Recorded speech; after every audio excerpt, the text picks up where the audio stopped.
तर इथून सुरू होतो आमचा जेजुरीचा प्रवास अशा प्रकारे सुरू झाला। प्रसादमध्ये बसलेला होता आणि मम्मीच्या मांडीवर झोपी गेला आणि त्यानंतर थोड्याच वेळात आम्ही सगळे झोपी गेलो।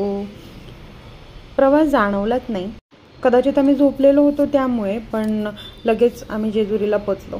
तिथून थोडं सामान वगैरे खरेदी केलं पूजेसाठीचं आणि पहिली पायरी चढून गड चढायला सुरुवात केली।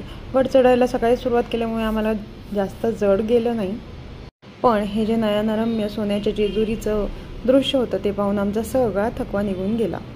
त्यानंतर आम्ही जेजुरीवरती अभिषेक केला, त्यासाठी आम्ही आधी दर्शन घेतलं आणि ऑफकोर्स फोटो सेशन केलं, छान छान क्लिप्स काढल्या आणि आमच्या प्रसादने मात्र स्वतःचे असे वेगळे पिक्स काही क्लिक केलेले नाही आहेत, आमचेच पिक्स क्लिक केले। भंडारा उधळला आणि आम्ही उतरायला सुरुवात केली। यानंतर आम्ही जाणार होतो नारायणपूरला। तर नारायणपूरला पोचलो, तिथे दत्तांचं जागृत स्थान आहे असं म्हणतात। श्री संत नारायण ह्यांनी ह्याची सुरुवात केलेली आहे, स्थापना केलेली आहे।